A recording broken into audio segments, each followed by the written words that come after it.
tous. Aujourd'hui, nous allons nous intéresser à une expérience qui a été conduite par le psychologue américain Martin Seligman dans les années 70. Peut-être l'ignorez-vous, mais Martin Seligman, c'est l'inventeur de la psychologie qui s'intéresse à ce qui rend les gens heureux, la psychologie positive.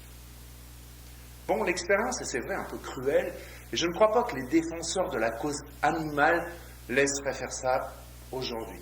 Mais ce n'est pas notre sujet, et ce sont les conclusions de cette expérience qui vont nous intéresser. Voilà donc le protocole que Martin Seligman a mis en place avec des groupes de chiens. Imaginez 2 cages différentes dans lesquelles les chiens vont être soumis à des chocs électriques transmis à leurs pattes par un plancher métallique au fond de la cage. Voilà la première phase de l'expérience. Dans la première cage, les chiens du premier groupe peuvent interrompre le choc électrique en appuyant sur un levier. Dans la seconde cage, les chiens du deuxième groupe subissent les mêmes chocs électriques, mais ils n'ont eux aucun moyen de les arrêter. Dans un deuxième temps de l'expérience, les chiens sont à nouveau placés dans 2 cages différentes, pas les mêmes, mais cette fois-ci, ces cages disposent de 2 compartiments, et elles sont rigoureusement identiques. Il n'y a pas de levier. Dans le premier compartiment, les chiens subissent, comme au début, des chocs électriques, mais cette fois, ils ont la possibilité de sauter dans l'autre compartiment, qui lui n'est pas électrifié, en franchissant une petite cloison basse. Et voilà ce qu'observe Seligman et qui me paraît très intéressant.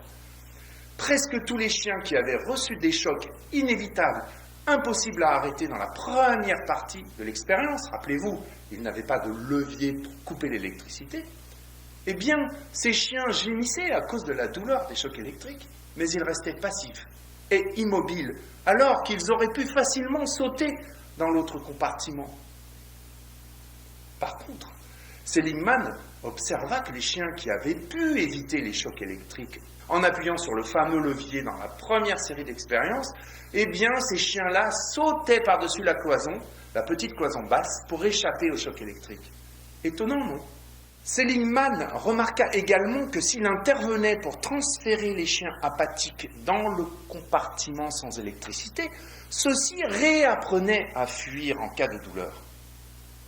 L'inhibition des chiens qui n'ont pas pu échapper au choc a été baptisée « learned helplessness », ce qui signifie littéralement « désespoir appris ».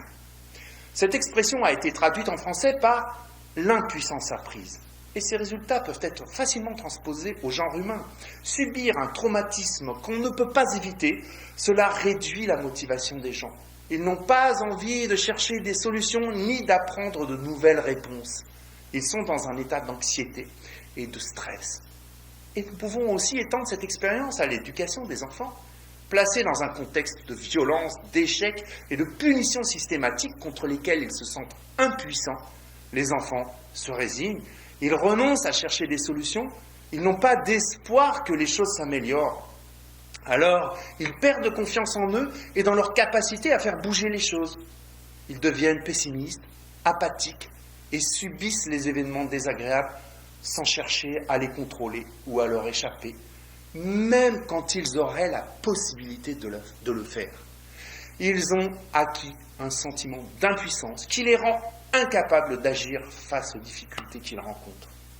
Alors voilà ce que nous pouvons en conclure. Les punitions, tout comme les jugements négatifs, les humiliations, les cris ou les menaces peuvent apporter, c'est vrai, un soulagement et un confort immédiat aux parents, mais ils conduisent au bout du compte à la résignation et à la passivité. J'imagine que pas un seul parent n'a envie de cela pour ses enfants, n'est-ce pas ? Alors on pourrait conclure avec cette phrase du psychologue et penseur américain Bruce Frederick Skinner, « La punition n'apprend qu'une chose, à éviter la punition. Quand on blesse un enfant, la leçon ne fonctionne pas, il n'apprend rien. » Merci pour votre attention et à très bientôt.